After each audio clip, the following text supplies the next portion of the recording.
भारत और पाकिस्तान के बीच जब भी सैन्य टकराव या इसकी आशंका होती है तो सबसे पहले दोनों देशों के परमाणु हथियार जहन में आ जाते हैं।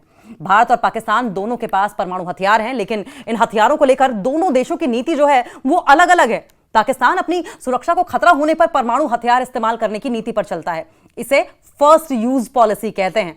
वहीं भारत हमेशा से जवाबी कार्रवाई के रूप में परमाणु हथियारों के इस्तेमाल की बात करता रहा है और यही देश की निर्धारित नीति भी है।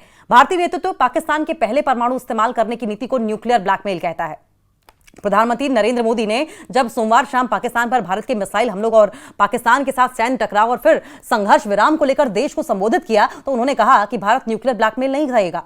प्रधानमंत्री नरेंद्र मोदी ने कहा कि भारत पर आतंकी हमला हुआ तो मुंहतोड़ जवाब दिया जाएगा। हम अपने तरीके से अपनी शर्तों पर जवाब देते रहेंगे और देकर रहेंगे। हम उस जगह जाकर कठोर कार्रवाई करेंगे जहां से आतंकी जड़ें निकलती हैं। दूसरा, कोई भी न्यूक्लियर ब्लैकमेल भारत नहीं सहेगा। न्यूक्लियर ब्लैकमेल की आड़ में पनप रहे आतंकी ठिकानों पर भारत सटीक और निर्णायक प्रहार करेगा। हम आतंक की सरपरस्त सरकार और आतंक के आकाओं को अलग अलग नहीं देखेंगे। यह पहली बार नहीं है जब भारत ने अपनी जमीन पर हुए किसी हमले के बाद पाकिस्तान के खिलाफ सैन्य कदम उठाया है। 2016 में उरी में हुए हमले के बाद भारत ने सीमा पार सर्जिकल स्ट्राइक का दावा किया था। 2019 में जब पुलवामा में सीआरपीएफ के काफिले पर हमला हुआ तो भारत ने पाकिस्तान के बालाकोट में टेरर कैंपों पर एयर स्ट्राइक कर दी। और अब पहलगाम में हुए हमले में 26 लोगों की मौत के बाद भारत ने पाकिस्तान के पंजाब प्रांत और पाकिस्तान प्रशासित कश्मीर में 9 ठिकानों पर हवाई हमले किए हैं। और ऐसे में यह सवाल उठ रहा है कि क्या पाकिस्तान के परमाणु हथियारों का इस्तेमाल करने की चेतावनी असरदार बची है या नहीं बची। विश्लेषक ये मानते हैं कि खतरा होने पर पहले परमाणु हथियारों के इस्तेमाल पाकिस्तान की नीति सवालों में उठ जाती है। Institute of peace and conflict studies में senior researcher doctor Munir Ahmed बताते हैं कि प्रधानमंत्री नरेंद्र मोदी के कहने का मतलब यह था कि पाकिस्तान भारत के खिलाफ आतंकवाद जैसे गैर परंपरावादी हमले करता है और फिर भारत के परंपरावादी यानी कि सैन्य हमलों को रोकने के लिए परमाणु हथियारों के इस्तेमाल की धमकी देता है। अब इस तरह का न्यूक्लियर ब्लैकमेल बहुत प्रभावी नहीं है। भारत बालाकोट और अब ऑपरेशन सिंदूर के बाद पाकिस्तान के इस थ्रेशोल्ड को परख चुका है। विश्लेषकों का यह भी मानना है कि अहम सवाल यह है कि पाकिस्तान का न्यूक्लियर थ्रेशोल्ड क्या है। Manohar Parrikar institute of defence studies में senior researcher associate doctor Rajiv Nayan ये कहते हैं कि उरी के बाद पाकिस्तान में सर्जिकल स्ट्राइक हुई, फिर 2019 में बालाकोट और अब भारत की मिसाइल स्ट्राइक।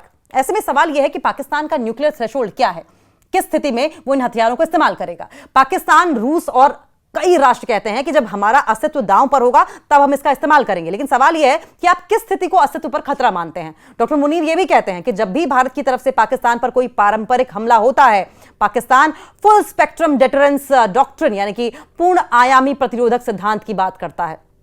लेकिन मुझे यह लगता है कि अब इससे आगे हम बढ़ चुके हैं। पाकिस्तान परमाणु हथियारों की बात करता है क्योंकि पारंपरिक सैन्य ताकत में पाकिस्तान भारत का मुकाबला नहीं कर सकता। भारत और पाकिस्तान की परमाणु हथियारों की होड़ परमाणु हथियारों को लेकर भारत और पाकिस्तान के बीच प्रतिस्पर्धा रही है।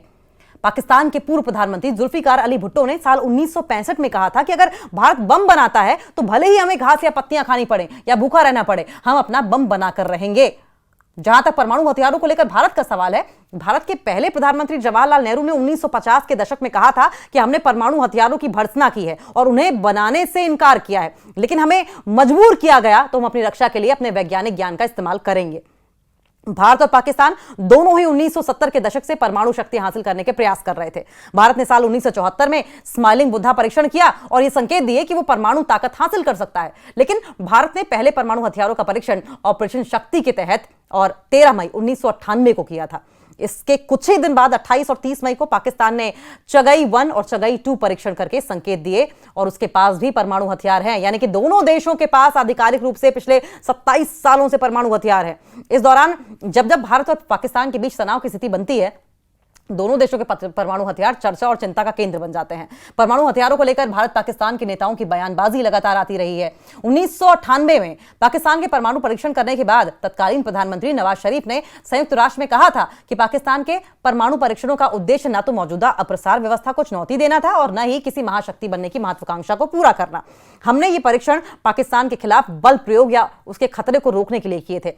भारत के जवाब में किए गए हमारे इन परीक्षणों ने इस तरह हमारे क्षेत्र में शांति और स्थिरता के उद्देश्य को पूरा किया। नवाज शरीफ ने भले ही देश की रक्षा और क्षेत्र में शांति और स्थिरता के लिए परमाणु हथियार बनाने की बात की हो, लेकिन पाकिस्तान का नेतृत्व समय समय पर अपने परमाणु बमों के इस्तेमाल की धमकी देता रहा है। साल 2000 में पाकिस्तान के तत्कालीन विदेश मंत्री शमशाद अहमद ने कहा था कि अगर पाकिस्तान पर कभी अतिक्रमण हुआ या हमला हुआ तो पाकिस्तान अपने पास मौजूद हर हथियार का इस्तेमाल अपनी रक्षा के लिए करेगा। पाकिस्तान का सैन्य नेतृत्व भी अपने परमाणु हथियारों को लेकर बयान देता रहा है। पाकिस्तान के रिटायर्ड लेफ्टिनेंट जनरल और पाकिस्तान के स्ट्रेटेजिक प्लान्स डिवीजन के पूर्व महानिदेशक खालिद किदवई ने इस्लामाबाद के इंस्टीट्यूट ऑफ स्ट्रेटेजिक स्टडीज में एक भाषण में कहा था कि पाकिस्तान के पास 3 श्रेणियों में परमाणु हथियारों का पूरा स्पेक्ट्रम मौजूद है, स्ट्रेटेजिक, ऑपरेशनल और टैक्टिकल। पाकिस्तान के ये हथियार भारत के विशाल भूभाग और उसकी बाहरी क्षेत्रों को पूरी तरीके से कवर करते हैं। भारत के स्ट्रेटेजिक हथियारों के छिपने के लिए कोई जगह नहीं है। एक और बयान में जनरल खालिद किदवई ने कहा था कि पाकिस्तान की परमाणु प्रतिरोधक क्षमता वास्तविक है, मजबूत है और सुरक्षित है और इसे हर घंटे, हर दिन, साल के हर दिन पूरी तरीके से संचालन योग्य बनाया गया है। इसका उद्देश्य वही है जिसके लिए इसके विकसित किया गया है, इसे प्रयोग में लाया गया है, इसे डेवलप किया गया है, यानी कि आक्रामकता को रोकना। जनरल खालिद ने ही 2013 में पाकिस्तान का फुल स्पेक्ट्रम डिटरेंस सिद्धांत दिया था। इसके तहत पाकिस्तान ने स्ट्रेटेजिक ऑपरेशन और टैक्टिकल हथियार विकसित किए हैं और दावा किया है कि वो 60 किलोमीटर से 3000 किलोमीटर तक मार कर सकते हैं। इसका दूसरा मतलब यह है कि पाकिस्तान ये दावा करता है कि वो भारत के किसी भी हिस्से में परमाणु हमला कर सकता है। कुछ दिन पहले पाकिस्तान के विदेश मंत्री ख्वाजा आसिफ ने एक साक्षात्कार में पाकिस्तान की परमाणु क्षमता का जिक्र करते हुए कहा था कि अस्तित्व को सीधा खतरा होने की स्थिति में ही पाकिस्तान अपने परमाणु हथियारों का इस्तेमाल करेगा। और इसी साल अप्रैल में पाकिस्तान के रेल मंत्री मोहम्मद हनीफ अब्बासी ने कहा था कि पाकिस्तान की परमाणु मिसाइलें सजावट के लिए नहीं है, इन्हें भारत के लिए ही बनाया गया था। हमने गौरी, शाहीन और गजनवी जैसी मिसाइलें 130 परमाणु हथियार खासतौर पर भारत के लिए रखे हैं। पाकिस्तान के नेतृत्व के बयानों में परमाणु हथियारों के इस्तेमाल की धमकी झलकती रही है। भारतीय नेताओं ने भी समय समय पर परमाणु हथियारों को लेकर बयान दिए हैं। मई 1974 में पोखरण परमाणु परीक्षण के बाद इंदिरा गांधी ने कहा था कि पोखरण परीक्षण शांतिपूर्ण परमाणु विस्फोटक था। यह परमाणु शक्ति का इस्तेमाल विकास के लिए करने के लिए किया गया वैज्ञानिक परीक्षण था। मई 1998 में पोखरण 2 परीक्षण के बाद तत्कालीन प्रधानमंत्री अटल बिहारी वाजपेयी ने कहा था कि भारत अब परमाणु हथियार संपन्न राष्ट्र है। हमारे परमाणु हथियार आत्मरक्षा के लिए हैं। यह सुनिश्चित करने के लिए है कि भारत को परमाणु हथियारों या फिर किसी और तरह की धमकी न दी जा सके। और इसके बाद इसी साल संयुक्त राष्ट्र महासभा में बोलते हुए अटल बिहारी वाजपेयी ने कहा था कि भारत की परमाणु ताकत आक्रामकता को रोकने के लिए और भारत पहले इस्तेमाल न करने के सिद्धांत पर चलेगा। प्रधानमंत्री वाजपेयी ने कहा था कि भारत परमाणु हथियार रहित दुनिया चाहता है, लेकिन आक्रामकता को रोकने के लिए हम न्यूनतम परमाणु हथियार रखेंगे। परमाणु हथियारों को लेकर भारत और पाकिस्तान की नीतियां क्या है, यह भी समझेंगे। भारत ने साल 1999 में अपनी पहली परमाणु हथियार नीति बनाई थी। यह पहले परमाणु हथियार इस्तेमाल न करने पर आधारित है।